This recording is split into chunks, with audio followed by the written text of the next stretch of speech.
What's up, Dirty Birds fans? Welcome into Falcons Today, a live edition, which airs every single Wednesday, right around 3 to 3:30 p.m., 4:30 p.m. Eastern time. And look, there's not a lot to look forward to today. I'm not going to lie to you. I'm always going to keep it a buck with Falcons fans because I am also one of them, and the season is pretty much over. Mathematically speaking, is it technically over? No. But I think after the loss to the Jets, every single Falcons fan kind of feels like me, and we're just like, dude, can we just get to next season? Can we get to the firing of Raheem Morris? Can we just start to look forward to the future that we're going to build for 2026 and beyond? And speaking of 2026 and beyond, should we start making some off-season content? Now, here's why this question is important. I'm going to start giving some shout-outs here. And based off of your response, we might have some differently tailored, that's exactly right, tailored content for you on today's live show. So depending on your answer, maybe we'll do a little bit of this year's content, or we can start to look forward a little bit to next year's content. What do you say? Oh, I'm already getting a bunch of yeses. The Bright Wolf saying yeah. Archangel saying yes, indubitably. Big Jeff, what up, dude? He says, please do not be repetitive this offseason. I don't know what you mean. Are you talking to me or are you talking about the Falcons? Smoke says yes. Grant says both. Yes. Dark Ham says yes. Jack says yes. We're getting a lot of yeses here. Chevy saying, yep, the season is pretty much over. I completely agree with you. Marlon, what up, brother? Good to see you. He says yes. Okay, Patterson. Brandon Sorsby, I like more than Mayava. Who's Sorsby? I don't think I've heard that name. Unless I have and I'm just blanking. Cincinnati quarterback? Yeah, I haven't watched a lot of Cincinnati football. I'm not going to lie to you. Yeah, we're getting a majority of a yes. So, Alper, we're going to tailor today's live show to everybody that wants more off-season content. Lucky for you, I came prepared with both. But before we get into what's going on today's live show, I got a deal to make with you guys. There's been a lot of people that are like, hey, I really want that Raheem Morris firing shirt, or the Fire Raheem Morris shirt. I'll tell you what, we make $150 on today's live show. I'll give away another one on Sunday against the Seahawks. I've already given away two. Believe it or not, I've ordered one. I've sent another one out. And if you want another one directly from the Moose's pockets, $150 is our goal today. But it doesn't come without your rewards either. This isn't just a reward Moose, reward producer Alper. You can also win a Bijan Robinson jersey. Ooh, that we'll give away at the very end of the month. So, in January, we will give away a lucky Bijan Robinson jersey to one Falcons fan, and that will be our final giveaway in the entire season because most likely the Falcons are not going to make the playoffs. So if you send in a $5 super chat, you get 2 Bijan raffle entries. If you send in a 10, you get 3. If you send in $20, that's 6 raffle entries. And if you send in a $50 super chat, you're going to get 20 raffle entries. If you send in 100, I don't even know. I'm going to have to give you like... We're just going to bang. Well, we'll do that, and I might give you like 40. I don't know. 40? We'll figure it out. We'll figure it out if that bridge gets crossed when we come to it. So here is today's deals. If you send in a $5 super chat, 2 Bijan raffle entries, and then it just keeps going on and on as follows. Like you guys had previously said, you want more off-season content.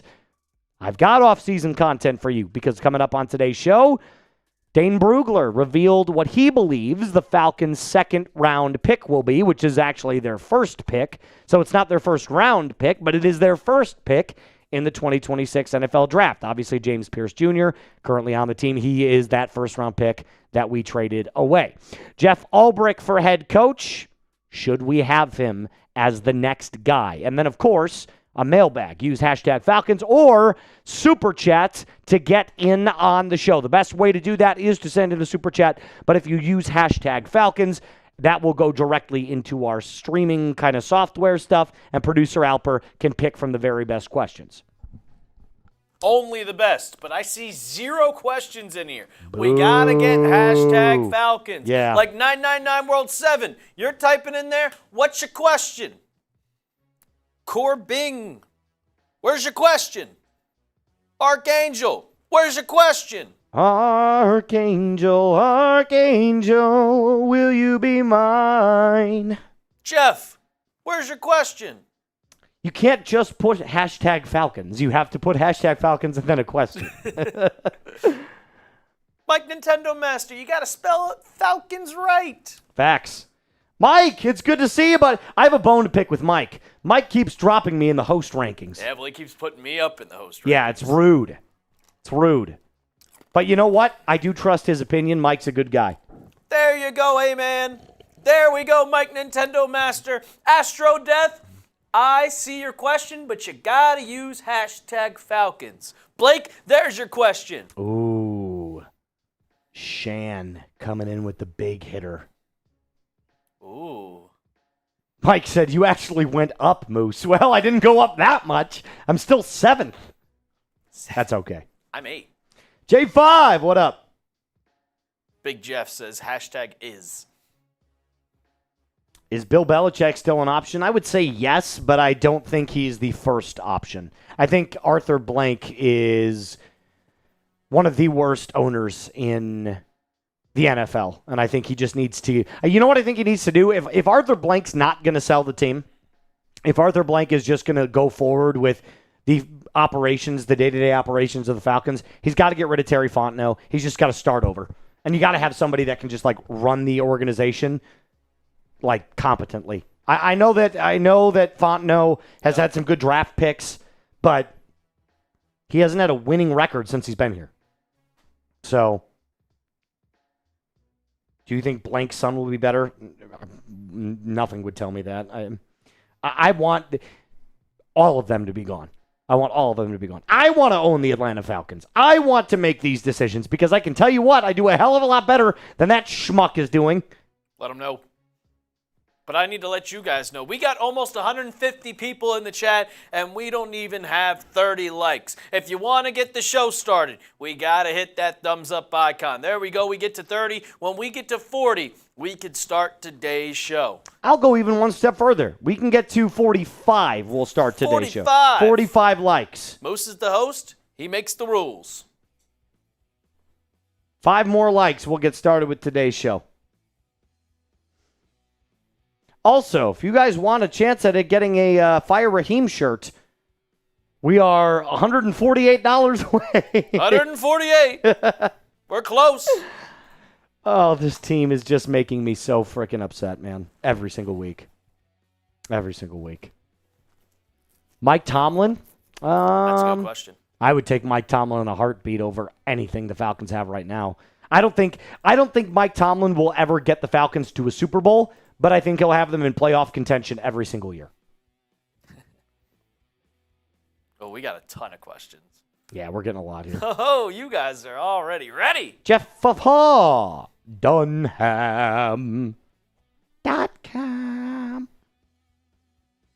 All right, look at that. We went right up to 78. Damn, and we're also at 80. No, we're at 83 now. 83. All right. They want to see the content, Mr. Producer Helper. What up? DSG, good to see you, buddy. Matt LaFleur, he's not leaving. The Packers are starting to turn it around. Matt LaFleur. I would take Matt LaFleur over anybody in this hiring cycle, even Clint Kubiak, but there's no way the Packers get rid of him unless the Bears beat them twice and the Packers miss out on the playoffs this year. If those two things happen, LaFleur's out. I guarantee it. Eat it, LaFleur. Cram it up your cram hole, LaFleur. Oh, whoops. I disagree, World 7. I think the Falcons have a really good defense, and I'm going to prove it in one of my episodes today. All right, here's what we're going to do. We're going to talk about what Dane Brugler came out and said, and you can actually push that across, Alper, if you want, and I'll talk a little bit before we get started here. Dane Brugler, in case you didn't know who this is, and we got 165 people watching, there are 2 names that you need to know when talking about the NFL draft, always. Mel Kiper and Dane Brugler. He's the author of what is called The Beast. It is a comprehensive NFL draft guide that he puts out every single year, and it's like 130 pages long with basically every single player's breakdown at every position. The dude is an absolute nerd. but that's pretty much his entire job. He doesn't really do anything else in the NFL. So from the time that the season ends to the time that that last pick, Mr. Irrelevant, comes in, he's burning the candle at both ends. So I trust his opinion, and I trust Mel Kiper's opinion when it comes to my NFL draft analysis. So here's what I'm going to tell you. The guy that he listed that the Falcons take in round 2 in this very first mock draft edition, he's a demon. He's a demon. All right, let's get started. Let's talk about what Dane Brugler said about the Falcons draft pick.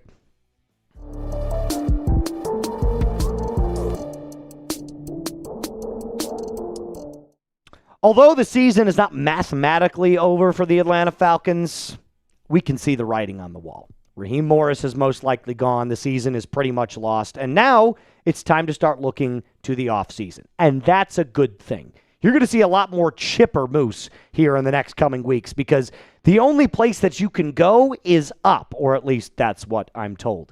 Welcome in, Falcons fans, to Falcons Today by Chat Sports. My name is Moose, and this guy right here, Dane Brugler, in case you haven't, been around the block a little bit lately, is one of the main head honchos for the NFL draft. He has the most comprehensive breakdown of the NFL draft in his yearly PDF release called The Beast. And The Beast is like 130 pages long. It is absolutely gigantic. And it's got every single player at every position and everything you need to know. I highly recommend downloading it when it comes out.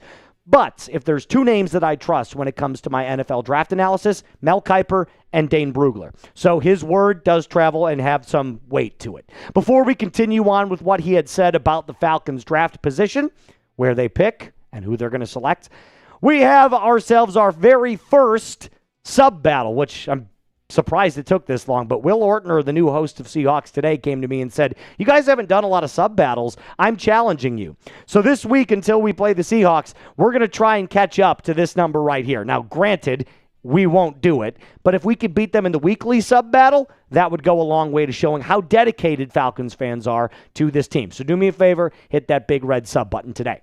Let's start with the Falcons draft picks in 2026. As of right now, they have 1 second-round pick, 1 third, 1 fourth, 1 sixth, and 1 seventh. Now, this could change with some composite picks, specifically with Kyle Pitts. If Kyle Pitts goes out and gets a massive contract somewhere else other than the Atlanta Falcons, they'll get another comp pick.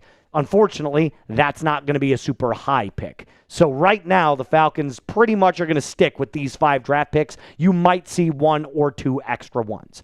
Now let's go to the needs really quick. I've talked a lot about this in my episodes.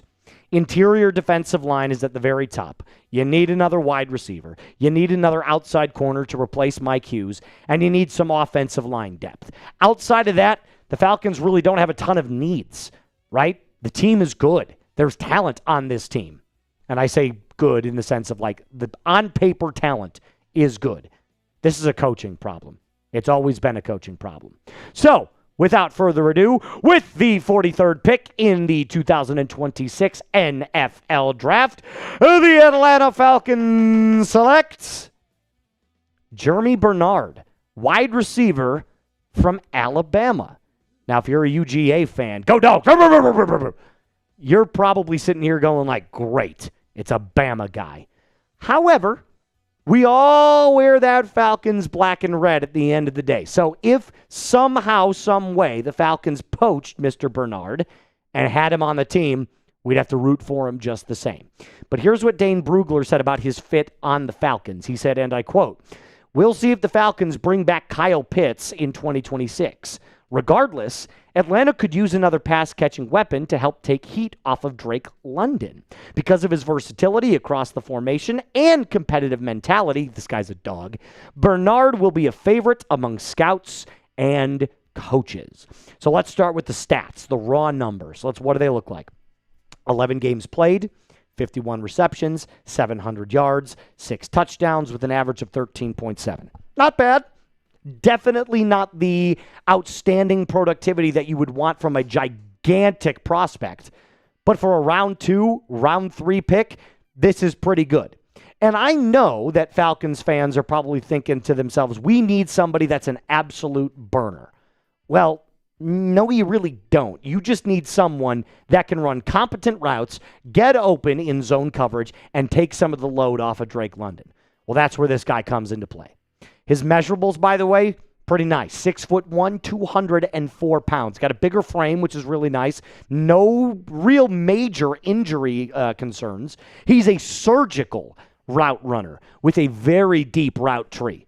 He got a lot of comparisons to Jalen Polk from the University of Washington a couple of years ago. But he does lack a lot of breakaway speed and blocking refinement skill. Now, he is a willing blocker. I want that to be known. That's one of the things they list as one of his strengths, is he's very willing to block, but he kind of lacks a little bit of refinement. All of that can be taught with a competent head coaching staff. Now let's go back to his entire college career, shall we? These are pretty solid numbers. He's very consistent. That's the one thing that I will say. And he's gotten better pretty much every year that he's played. His freshman year, barely played, 7 receptions, 128 yards. Got a little bit better in his sophomore year, but then he really took off his junior and his senior year with that average in 2024 being almost 16 yards per reception. Now remember, this is not the Alabama of the Nick Saban years. This is Kalen DeBoer's Alabama. So we can kind of take that with a little bit of a pinch of salt. But I've watched a little bit of this kid play, and I do think he is a prototypical NFL wide receiver. He's not going to be a game breaker. He's not going to be Jamar Chase or Justin Jefferson or anything like that. But what he will be is a very solid wide receiver too. That's the good news. And here's another reason it's good news. Outside of Drake London, there's nobody. Moose, what about Darnell Mooney? What about him? We're going to talk about him later on in this episode. He's been awful this year. He's just not the same guy. And also, I've been the one on record saying Darnell Mooney's not a number 2. He's a really good number 3.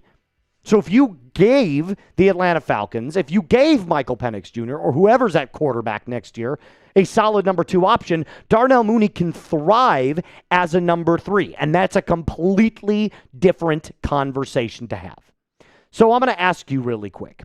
Would you draft Germie Bernard? Type D for draft, type P for pass. It's tough to say right now because we're so far away from the draft, so I'm going to refrain from giving you my answer. But I do like the fact that he listed this kid as a draft prospect for the Falcons, meaning the Falcons would be interested in going after a wide receiver. And I do think you need to draft a wide receiver at some point this offseason. Now, coming up, I'm going to talk a little bit about what Darnell Mooney's future is with the Dirty Birds. And spoiler alert, if the Falcons kind of choose to move off from Darnell Mooney, I don't hate the idea. I'll tell you why coming up in just a little bit. Before I do that, got to tell you about our friends over at Factor. Why? Because Factor meals are changing the game. Fall is definitely here. It's actually winter now. What is it, December? Holy cow. But finding time to cook can actually be kind of tough. Not going to lie to you. Between busier schedules, the kids going back to schools, sometimes you just don't have enough time to cook, and that's where Factor Meals comes in. Their chef-prepped, dietitian-approved meals make it easy to stay on track and enjoy something comforting and delicious, no matter how hectic the season gets. You can support your wellness goals as well with Factor. Enjoy even more GLP-1-friendly meals and new Mediterranean diet options packed with protein and good-for-you fats. You can also savor global flavors, and for the first time, try Asian-inspired meals with bold flavors influenced by China, Thailand, and more. There's a reason 97% of customers say that Factor helped them live a healthier life. Eat smart at factormeals.com/FalconsChat50 off and use code FalconsChat50 off to get 50% off your first box plus free breakfast for 1 year. That's code FalconsChat50 off at factormeals.com for 50% off your first box plus free breakfast for 1 year. Get delicious, ready-to-eat meals delivered with Factor. Offer only valid for new Factor customers with code and qualifying auto-renewing subscription purchase. Oh, Darnell, where do I begin? It's not been a great year for you. But then again, outside of Drake London, hasn't been good for any Falcons wide receiver at all. In fact, your number 2 wide receiver is Bijan, and he's a running back.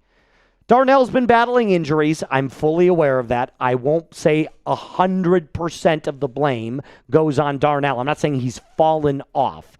But I think from what you saw last year and what you're seeing this year, massive disappointment. And that's just keeping it a buck. The numbers also back that up. He's catching less than half of his targets. Only 323 yards. Average is still pretty good.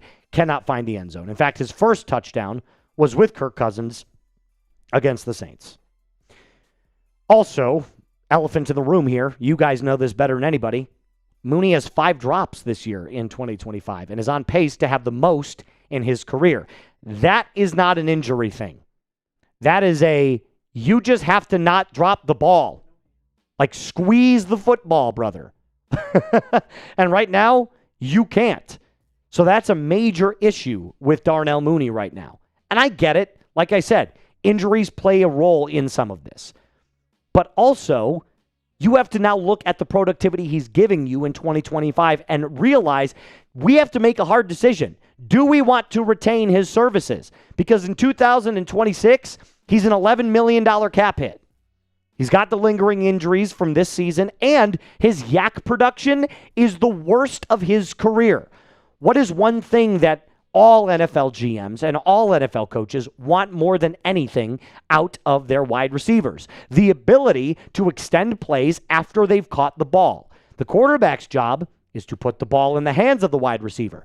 From there, it's on the wide receiver. And he's got 45 yards of yak this year. Terrible. So, all that being said, I'd consider moving off of Mooney. Expensive, $11 million cap hit, drop problem, injury concerns, no yak. I know that's going to piss some people off, but I don't care. Like, I want to do what's best for the Falcons. And if what's best for the Falcons is moving off of a player that is showing some signs of decline, so be it. I would go out and draft a kid that's young, a kid that's cheap, a kid that's unproven, in a new system, with a new coach. It all makes too much sense. But like I said, I'm willing to retain Darnell Mooney as well, with the understanding that he is no longer the second primary option. You have to draft a wide receiver or sign one in free agency and then make Darnell Mooney your 3. If your goal is to still make Darnell Mooney your number 2, you got a problem. So if you had to pick one out of the 2 that I just listed in today's episode, pick one. Germie, GB, Darnell, DM. And not sliding into the DMs like producer Alper does with a bunch of big-tittied women on his Instagram feed. I knew you'd laugh at that. That's going to do it for us on today's episode. A reminder to hit that subscribe button, like today's video, and as always, rise up and be cool.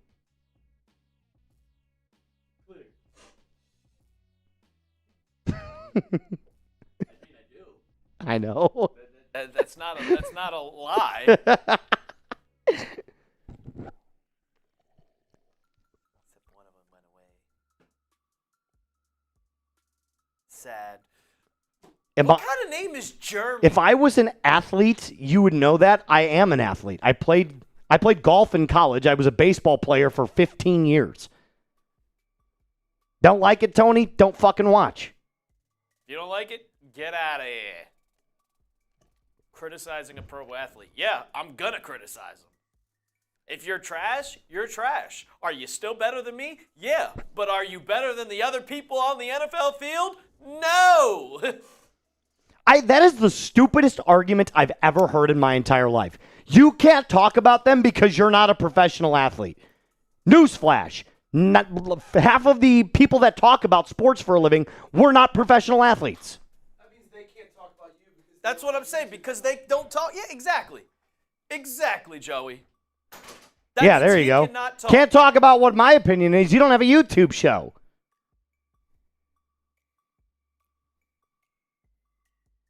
That's the dumbest thing I've ever heard in my entire life. You are not a pro athlete, so you can't talk. Actually, that's what I get paid to do. Oh, man. I'm over these dumbasses, bro. They're just mad. They're just mean. Then you would forbid anybody ever from talking about pro sports, because 99.999% of us don't play professional sports.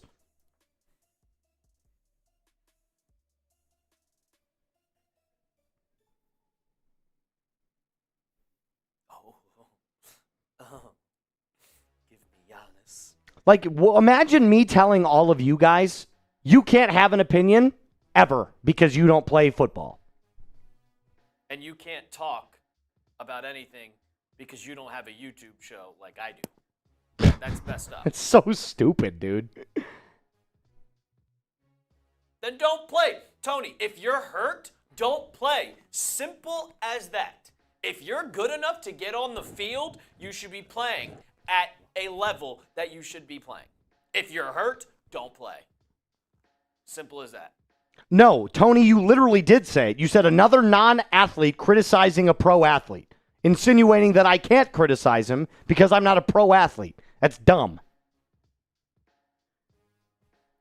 going to have to move back my life. That's fine. 445. Cool. All right. I feel like Joe Shane out here. Being late to my own live.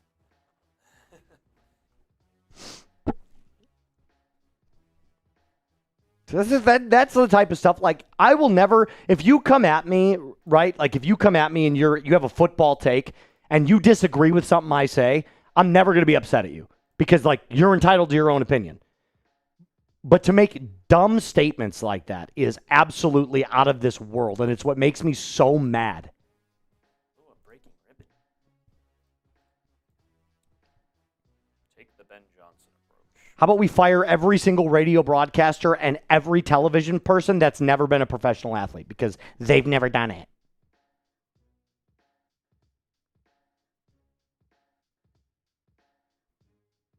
All right. You can't tell me this sandwich is delicious because you're not a professional chef. That's hilarious. Who said that? You read that out loud. Yeah, I'm not reading that name out loud. I don't see it. I don't see it. Butt checks. That's funny. Well, that's no. Checks? That's not checks. You can't have an opinion on this sandwich because you're not a chef. That is hilarious, bro. Exactly, Jeff. Like, I love you guys. I love Falcons fans, but, like, for the love of God, and every single fan base has a couple of people that just, like, they'll argue the most ridiculous stuff. Like, I got called a racist today because I said Raheem Morris can't coach. What? Well, if you don't think Shedeur Sanders is good, that is it's just. All right. Enough of that. Let's get on to the more positive stuff here. Yeah. No, that legitimately happened, chat, by the way. People are saying, what? I was like, yeah. I said Raheem Morris can't coach, and somebody called me a racist. Mouse is a great guy.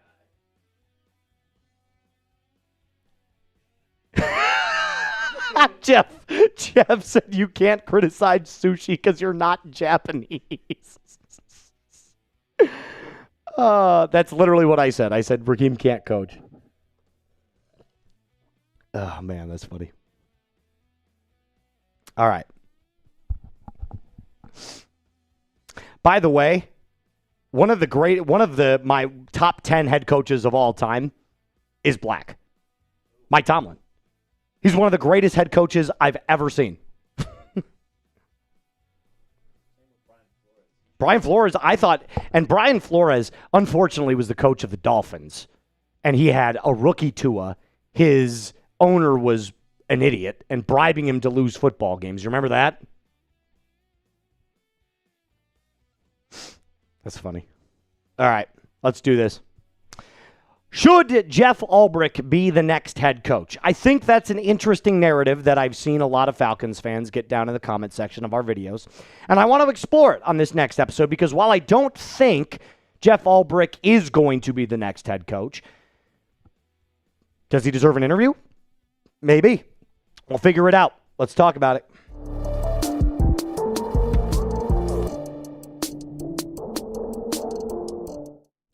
Should Jeff Ulbrich be the next head coach for the Atlanta Falcons? It's a very interesting narrative that I've seen a lot of Falcons fans have. In fact, majority of them are like, can we just make this guy the interim already? And that I'm all for. However, I will at least take a little bit of a step back here. I'm not saying I don't want Jeff Ulbrich as the next head coach, but I'm wondering if that is kind of a rash decision. He needs to go through the head coaching process. He needs to go through the interview process. And the first things first here, he's in a unique position. It's kind of between a rock and a hard place. I still want him on the staff next year. No doubt about it. I think what he's done with this pass rush has been excellent. But he might not be here next season. We've got to face that reality. There is a big-time opportunity that Jeff Ulbrich will not be the defensive coordinator next year if Arthur Blank and Terry Fontenot decide to clean house. If they get rid of the entire staff, we don't see Jeff Ulbrich next year. And that won't be because, we don't want him. That'll just be because they'll be starting fresh. Obviously, we have to wait until the very end of the season, so we'll find out. But one of the big reasons why I think Jeff Ulbrich, from a on-the-field X's and O's perspective, can be the next head coach. And I'm not even talking about the leader of men yet. We'll get to that in a little bit. Just the sacks. This is the biggest area of the Atlanta Falcons that have needed to change. All offseason, we said, God, we just need a pass rush. We're one pass rush away. Funny enough, we got the pass rush, and then everything around us crumbled. It was just, you can't make this kind of stuff up. But right now, the Falcons are currently in third in the NFL in sacks, behind the Browns with Myles Garrett, who's having probably one of the greatest seasons we've ever seen from an edge rusher, and the Denver Broncos, who have an all-time pass rush. The Falcons are 10 behind that with a bunch of young players, 2 rookies. It's going to be good for a long time. And also this. This is also one of the things that, it's not even a Jeff Ulbrich thing, but I just wanted to at least mention this about the Falcons the last couple of weeks. In the last 5 weeks, the Falcons have been unbelievable in the red zone, and we're 1-5. So, what does that tell you? 92.9% success rate in the red zone in the last 5 weeks, which is number 1 in the NFL by a wide margin. So now you see the offense starting to play a little bit better with Kirk Cousins under center. And the defense is doing its job nearly enough, so it's a Raheem Morris problem. It is not a Jeff Ulbrich. I still think Zach Robinson's a problem. But, at this point, I've talked enough about Zach Robinson to just let you guys know that I don't like him and I don't want him on this team. But this is the more important stat that you need to know. The sack rate for the 2025 Atlanta Falcons is 11.4%. Not only is that one of the very best since the stat has been recorded, it's the 7th best in the NFL since 2000. 25 years, 25 seasons. This is the 7th best sack rate, the 2025 Atlanta Falcons, led by 2 really stud rookies in James Pearce Jr. and Jalen Walker. Did you know, by the way, James Pearce Jr. leads the entire rookies in the NFL in pressure rate? Jalen Walker leads all rookies in sacks. And then just to throw his name in there a little bit because he's a Notre Dame guy, Xavier Watts leads the all rookies in interceptions. This is a ridiculously talented Atlanta Falcons pass rush. It is a ridiculously talented Atlanta Falcons defense. The coaching, the offense, and the special teams have let this unit down. This unit, by the way, is led by Jeff Ulbrich. So, what do we know about him this season? Highest blitz rate of any defensive coordinator in the league. There's no team that blitzes more than Jeff Ulbrich does. But he's got these exotic blitz packages that reward aggressive hybrid players. How many times have you seen Billy Bowman Jr. come off on a corner blitz and just absolutely smack the quarterback inside of the pocket? Too many times. This is such a unique defense. Now, the one area that I will say Jeff Ulbrich needs to get better at is scheming against the run, but that's because a lot of his schemes allow that open, space concept where he just kind of brings people out wide and they have different angles of attack, meaning there's not as much interior pressure to stop the run game. Well, you can fix that in the draft if you got more good run stoppers. I also think it's important to know that this defense has bought in to Jeff Ulbrich. He's been the bright spot of this year. Granted, there have been times like where you give up 300-plus yards to the Indianapolis Colts on the ground. That's not good. Or Bryce Young tearing you apart like his name was Joe Montana. So Jeff Ulbrich isn't perfect. But the Falcons at 4-8, I don't think any single fan would sit here and go, Ulbrich's the problem. No, he's not. And going back to that two dynamic rookie situation, I just want to make sure you know, as rookies, these two dudes are killing it. Abdul Carter. Remember, everybody was talking about how he's the next Lawrence Taylor. Well, now he's missing meetings, could be traded in the offseason, and not living up to that third overall pick status. Whereas James Pearce Jr. and Jalen Walker are only getting better. And that's the exciting part. We've got two players that look like they're future Pro Bowlers and will be on the same team and teammates for a long time, God willing. Here's my ultimate take here. Do not lose what you prayed for. Don't lose what you needed. Every single one of us said we are one pass rush away from being excellent. Well, we got the pass rush. We're good. You know where we're not good? Everywhere else. So let's fix that, shall we? Terry, looking at you. Blank, looking at you. Raheem, Zach, get your asses out of town. Jeff, you can stay. You can stay. Would you give Jeff Ulbrich a chance at head coach? Yes or no? Like I said, I'm in a spot right now where I want to say I'd give him an interview. I'd walk him through the entire process. I'd walk him through everything and kind of be like, what would this look like? What would your staff look like in the event that we did make you our next head coach? And coming up, that's what we're going to try to answer. Can Jeff Ulbrich lead an entire team? Can he hire the right personnel to take over the offense? Can he do the right thing with special teams? And can he maintain this level of success with the defense? But more importantly, can he be a leader of men?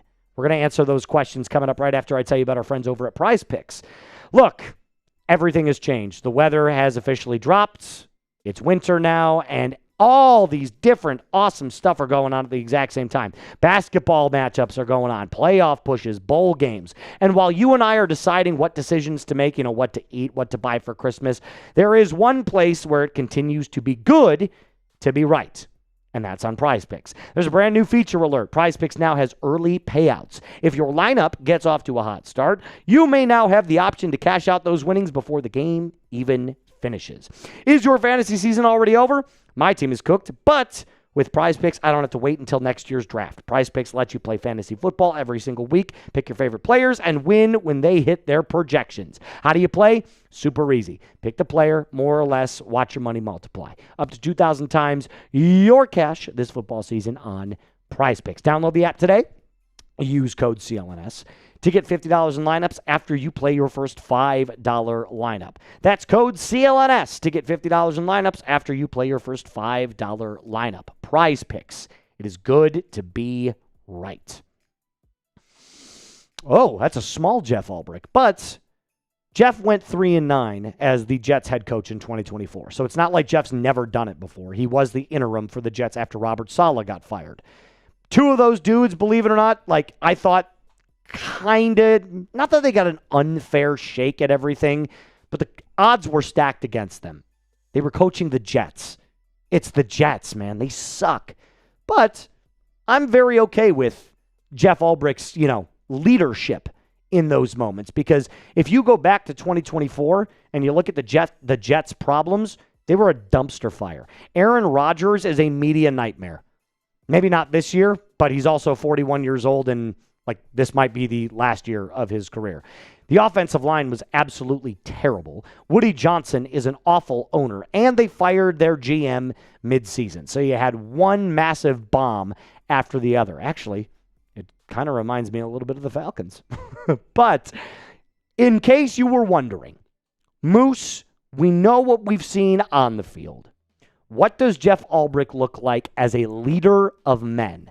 Does he have the spark that can light the fire underneath these guys' asses to win football games? Well, I found one of the pregame speeches that he had in one of his last games as the Jets head coach. And here's what he said. Get back to playing the game with each other and for each other. For the love of the game, celebrate the fuck out of tonight. Enjoy this. Fuck the scoreboard, tuck your chin, keep swinging. That'll take care of itself. No regrets. Kind of sounds like a leader to me. I don't know about you, but that had more fire, more passion in that quote. Maybe I didn't do it justice. But that quote itself had more fire and passion than anything I've ever seen Raheem say to this team. Ever. It's crazy.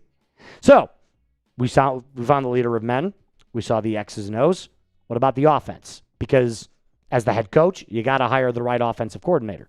Well, I found 4 that you could hire that I think would all do a better job instantly than Zach Robinson. Or should I say Zachary Robinson? Brian Daboll. He's now an available free agent. Declan Doyle, who, believe it or not, is no longer on the Broncos. He's actually with the Chicago Bears. He's Ben Johnson's offensive coordinator. Davis Webb is the passing game coordinator for the Denver Broncos. And Jim Bob Cooter over there in Indy, who doesn't call plays in Indianapolis. Shane Steichen does, but he is the offensive coordinator. The reason I bring up these 4 names is, one, Brian Daboll is going to look for another job somewhere. Declan Doyle will want a chance to call plays because Ben Johnson calls plays. Davis Webb is the passing game coordinator, so that would be an elevation for him.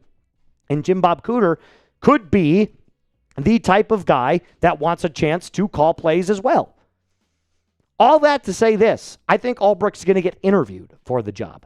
I think it would be a disservice from Arthur Blank and Terry Fontenot to not interview Jeff Ulbrich. The players love him. He's clearly shown that he's made this defense better. He deserves a shot to at least interview for it. And if he doesn't do well in the interview or there's a more qualified candidate, fine, so be it. If that's Brian Flores, if it's Mike Tomlin, if it's anybody, then that's okay. But at least get the interview going for this guy. He absolutely deserves it. If you made it to the end of today's video, do me a favor, hit that thumbs up icon. Do you support the offseason content that we're making? Do you support Jeff Ulbrich? Do you support the Atlanta Falcons getting better in 2026? If so, hit that thumbs up icon right now. My name is Moose. Until next time, rise up and be cool. Boom. Told me all the links were in. Sorry.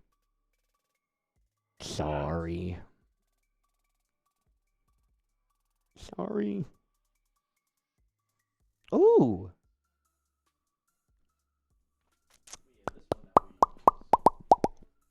Brandon Sorsby from Amon K. What's up, Amon? Cincinnati quarterback. I haven't watched a lot of Cincinnati football. I think Mayav is going to be a hell of a player. He's got a lot of the things that you look for in an NFL quarterback. Lightning quick release, 6'4", 230 pounds. Like, he's a big boy.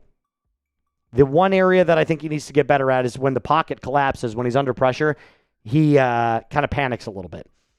But he's a lot healthier and a lot bigger frame than Penix. So, who knows? That Penix and Cooter connection. Penix and Cooter. I didn't even realize that. That's great. Also, some NFL news. The Bills are claiming Darius Slay off of waivers.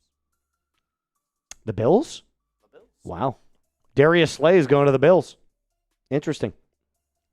Next one. If you're the GM, if I'm Terry Fontenot, if I'm Trace Fontenot, Moose Fontenot, how much do you pay Drake? Oof. $32 to $35 million a year. I mean, does that feel right? What is the highest paid wide receiver in the National Football League? Is it Jamar? It's Jamar. Yeah, and what is he making? 41? Yeah, I'd pay Drake 35, 36 maybe then. 41. 4 years, $36 million. That is $144 million. So 4 years, I'll round up. 4 years, $145 million. Drake's unbelievable. He's a top 10 wide receiver. Amon says Drake's worth 37. Yeah, okay, fine. I don't know that I'd pay him 40, but anywhere between 32 and 37 I think is definitely in the ballpark. 100%. Aiden, Flores is my first choice at head coach, but Ulbrich is number 2. I love Brian Flores. I think Brian Flores would be a great coach. Definite leader of men. Great defensive concepts. Maybe you keep Ulbrich as your DC. Either way, I think Flores would be a great choice. Great choice.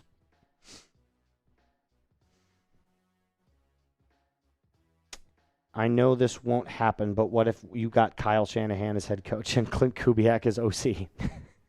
On today's episodes of Things That'll Never Happen. Things that'll never happen. Facts. John Gruden, I don't hate that either. Gruden's definitely the master motivator, but I don't know if he's, if he's happy doing media still, if he's happy with Barstool, or if he wants to come back to coaching. I'm not entirely sure yet. All right, we've got our mailbag coming up. Yeah, we got plenty of questions. Plenty of questions. We got like 20 of them. If you were working at Flowery Branch, what would you do with Penix? Give him new knees. Who's Flowery Branch? That's where the Falcons practice. Yeah. It's actually a super cool city. Lots of really affordable homes in Flowery Branch. The Patriots play next to Gillette Stadium. It's not really a city, it's a town, but next to Gillette Stadium. Who is the last Super Bowl winner head coach that is a head coach? What do you mean? Andy Reid? Nick Sirianni? Yeah, I mean... Any coach that won a Super Bowl? Sure. I don't think Kubiak is leaving the Seahawks to be another offensive coordinator. I think he'll leave to be a head coach. Is your best evaluation of Kyle Pitts gone in 2026? At first, I was team franchise tag. Kaispen? Yeah. I was team franchise tag. The more and more that I'm starting to think about it, the more and more I'm thinking that he's gone. You save almost $11 million. Speaking of gone, there's I'm gone right there. Bye-bye. See you later. There we go. Disappearing moose. He was what's the word I'm looking for? He's an $11 million cap hit, basically, and he's going to want somewhere in the ballpark of $12 million a year as a tight end, and he's not worth that. So, unfortunately, I would say that he's most likely going to part ways. See ya. All right. Unfortunate. All right, let's get into the mailbag, shall we? Let's get into the mailbag. Let's get into the mailbag. Earth angel, will you be mine? In just a moment. Handy dandy notebook.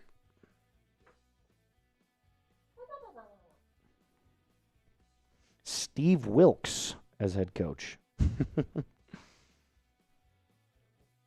Yeah. All right, let's do this. We are going to get into our mailbag cut. So, if you what did Lopez just say? Oh, got it. Oh, that was nice of you. Could have said both copies. You suck. I'm just playing. All right, let's do this.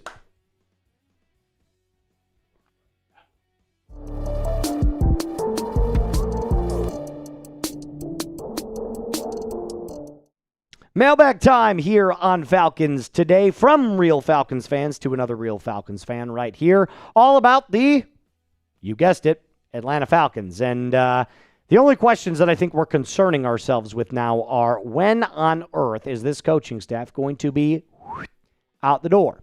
But despite that, we still have football to play. We take on the Seattle Seahawks, who are 9-3, one of the very best in the NFL, at home at the Benz this Sunday. And I'm going to be completely honest with you. as much as the Falcons play up to their competition, and against really good competition, they play really well, I have not seen nearly enough from this team to indicate to me at all that they're going to win this football game. So I hope it happens. I hope they win because it would give us a lot of positivity to talk about. Unfortunately, Sam Darnold and company with Jackson Smith and Jigba just kind of feels like it's too good to be true. Let's get into our first question. Kai coming in. If you're the Falcons GM, how much do you pay Drake? Well, right now, Jamar Chase is number one in the league. He makes $41 million. So Drake, I'm thinking anywhere between $32 million and $37 million. I'd probably cap out at 38. I don't know that I could make him the highest paid wide receiver in the league, but definitely top 6, top 5, whatever you want to call it. I would stake my claim at $36 million a year. That's 4 years, $144 million. I'll do you one better. I'll round up. 4 years, $145 million of that, and I would make 90 of it fully guaranteed. Hope that answers your question, my friend. Thank you. Same guy with another super chat. Is your best evaluation of Kyle Pitts gone in 2026? Good question. If you had asked me this a month ago, I would have told you it was team franchise tag. Unfortunately, based off of what the reports that we're hearing about what he's going to want in free agency, it's going to be about $12 million a year. He's not worth that. I would say that he explores the free agency market. So I don't think the Falcons are ready to give him a contract. I also don't think that they're going to want to waste a franchise tag on him anymore. So most likely, in my opinion, I think Kyle Pitts is gone in 2026. Aiden. Another $2 super chat. 3 super chats in a row. That's pretty cool. Flores is my first choice at head coach, but Ulbrich is my number 2. I love Brian Flores. I think Ulbrich deserves a chance to interview for the position. I think this defense and this pass rush has gotten significantly better since he's taken over as defensive coordinator. However, I would still be inclined to go out and get a really good offensive head coach. Get Clint Kubiak from Seattle, who we end up playing, like I said, this Sunday. I'm willing to give Brian Daboll another shot. I think he got a kind of a raw deal out there with Joe Shane at the helm in New York. So there's a lot of candidates that we could go over and over and over again, and my answer is going to be the same. Anything is better than Raheem Morris at this point. Aman, does this team make the playoffs next year with the right moves this offseason? Interesting point. I did make a video that you should check out about the Falcons rebuild earlier today if you want to go check that out. I do believe it could be quicker rather than not quicker, slower, I guess is the way that you want to say. Look at the Chicago Bears. Ben Johnson took that team that was 5-12 last year. They are now 9-3 and at the very top of the NFC. So it can be done with relatively the exact same roster. I do think there are some minor tweaks. Got to get rid of Kirk Cousins, get that $35 million off the books. Kyle Pitts can go. Darnell Mooney, I'm on the fence about right now, but there's a couple of other players where you can shave some really nice contracts out there and go out and sign a couple of really talented players in free agency, and you got to nail the draft. But the most important thing that you got to do is get the coaches right. I think we've seen now with Ben Johnson that with the right coaching, master motivator, high good, and really, extensive offensive scheme, you can win a lot of football games that are really, really close. Brokers. Cut Mooney in the offseason. I just said I was on the fence about it. Undecided. If the drops continue, he's got 5 of them this year, and it's terrible. He's definitely regressed. I get part of it is the injuries, but injuries don't account for drops. So, to be determined. I want to see how the rest of the season shapes out. But I do think we need to draft a wide receiver regardless. Shannon the Nan, excuse me. My bad. Trade Bijan for... You want to trade Bijan, brother? Okay, let's talk about this. There's a world in which this happens. Maybe not likely, but there is definitely a possibility, and you would be absolutely ridiculous if your name was Arthur Blank or Terry Fontenot to not at least explore what that could look like, at least in the back of your minds. Because Bijan Robinson, I don't think anybody needs to know this, is one of the best in the NFL, period. He's almost at 1,000 yards rushing this football season in 12 games played. He'll hit it next game. Like, this dude is a stud, and we're wasting his talent. We're wasting his prime because Raheem Morris is an idiot, and Zach Robinson doesn't know how to utilize his talent. So there's a lot that I could say about wanting to keep Bijan, and I do, and saying that he's one of the best and most talented running backs in the league, and I do believe that. However, what would a possible trade look like? Well, I'll tell you this right now. I'm not sending him anywhere in the NFC. I don't want anything to do with playing Bijan Robinson if you trade him. So I'll send him to the AFC. There's one team that could really want his services, and that's Miami. They need a lot of help, and maybe that's their kind of pivot off of Tyreek Hill. But, I don't know why I didn't say that. I had Tyreek Hill in there as well. I said a 2026 first, a 2027 first-round pick, a 2027 second, Ollie Gordon, and Tyreek Hill. I know that's a haul, but Sauce Gardner got 2 first-round picks. So what would you get for the best running back in the NFL? A lot more. I would make that deal if you included Tyreek Hill. If you put Tyreek, Ollie Gordon, a 2026 first, 2027 first, and a 2027 second, I think it would be really hard to turn down that amount of capital and that amount of, player, quite frankly. So would you ever trade Bijan Robinson? Type Y for yes. Type N for no. I'll give you my answer right at the very end of this question. You're about to get hit with a YouTube ad break, and then we'll get to some more questions in just a little bit. I'm not giving up Bijan. Not yet. I think there's still a way that you can salvage this without giving up Drake London or Bijan Robinson. There is a world in which one of those players does get traded at some point in the near future if the Falcons continue to make mistakes. But for right now, I'm going to stake my claim and say, no, I'm not getting rid of Bijan. Before I continue with our questions from real Falcons fans to another Falcons fan in our mailbag, going to tell you about our friends over at Prize Picks. Look, the season has definitely changed. The weather has officially gone too cold. But the feeling of being right never gets old.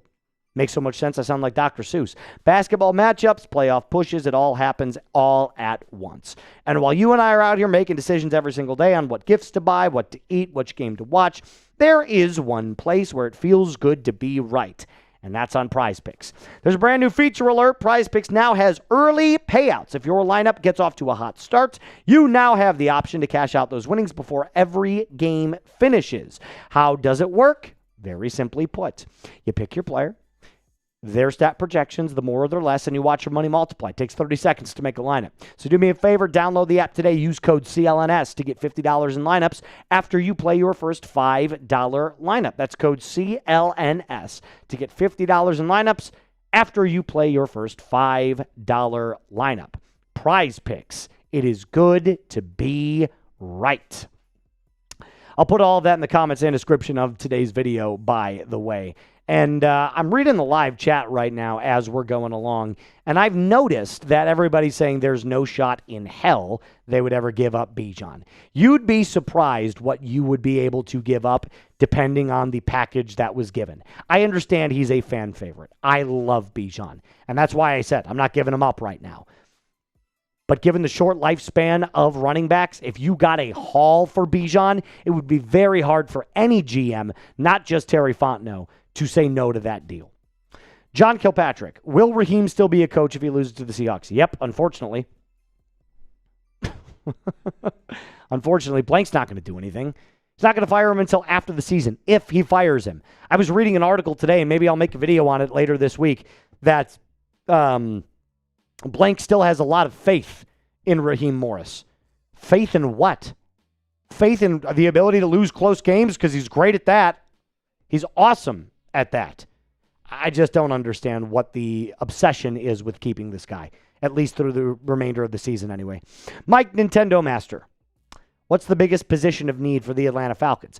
Producer Alpor, I've got a list 4 logo that actually tells you what the Falcons need in the upcoming 2026 NFL Draft, and I think it goes as follows. Defensive line interior, right? You want someone that is a defensive tackle more than an outside, edge rusher or defensive lineman. But A wide receiver, absolutely. These are the top two big ones right here. Then outside corner and then some offensive line depth as well could never, ever hurt, considering we've had a lot of injuries to that. Storm Norton, Caleb McGarry, etc. So that's what I would say are my big priority areas of need. Interior defensive line, wide receiver, outside corner, offensive line depth in that order. Let's go with K. Patterson. What is your opinion on Oklahoma quarterback John Mateer? He's not good. He threw 3 picks against LSU, who stinks this year. Ever since Brian Kelly's been there, they've just kind of been like this teetering SEC program. I do not think John Mateer is good whatsoever, and I know that our resident Sooner fans, Jackson Durham and Sam Brown, would be like, nope, he's going to lead us to the promised land. I just don't see it. I don't think he's even remotely close to be ready to be an NFL quarterback. Now, if he stays in Oklahoma for another year and they get a better offense and he shows a little bit more, maybe we could talk about it next year, but definitely not this year. Does he have another year of eligibility? I have no idea. Astro Death. We'll do one more after Astro Death and we'll get out of here. Who do you think will be our bridge quarterback next year, and will the new head coach possibly affect the position and choice? Yes and yes. Free agency quarterback, or the free agency market for quarterbacks next year is awful. The best one is Daniel Jones, and he's not coming to Atlanta. You could maybe get Flacco. He'll probably try to play another year. Carson Wentz. I'm really sorry. Russell Wilson is a name. Zach Wilson could do it.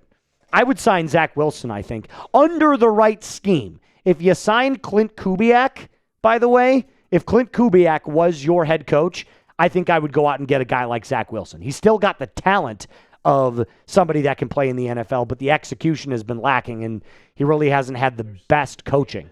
What's up, Jameis? Jameis is not a bad idea either.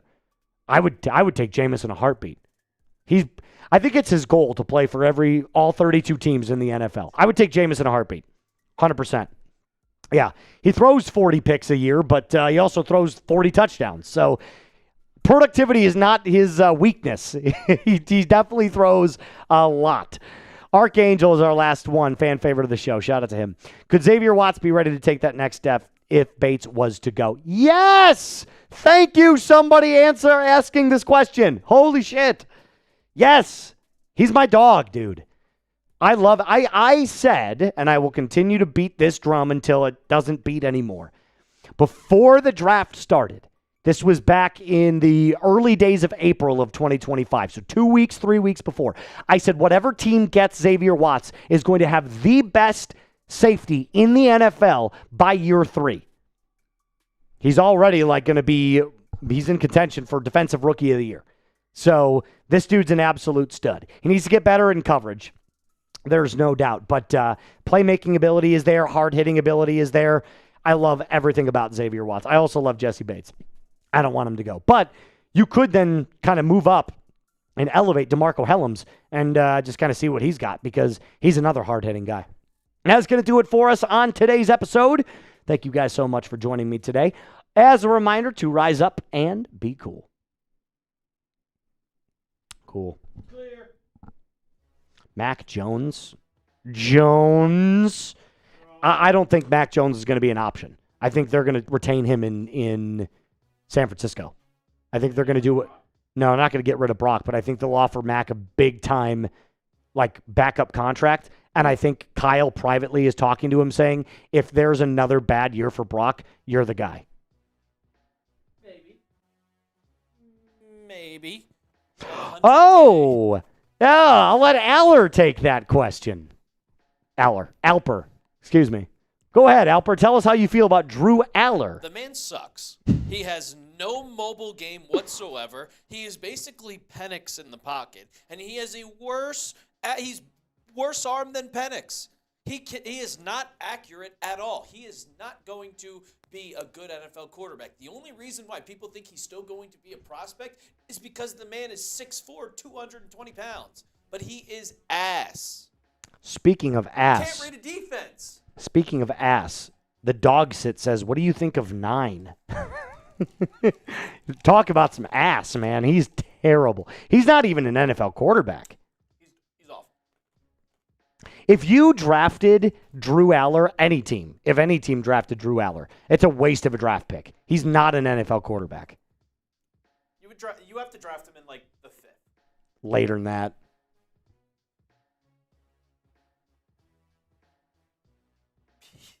Pee poo. Pee poo. What city could you see Atlanta relocating if they ever did? What's a city that really is craving a... St. Louis. St. Louis, yeah, but... Yeah. Let's give another one. Let's give a couple more here before we take off.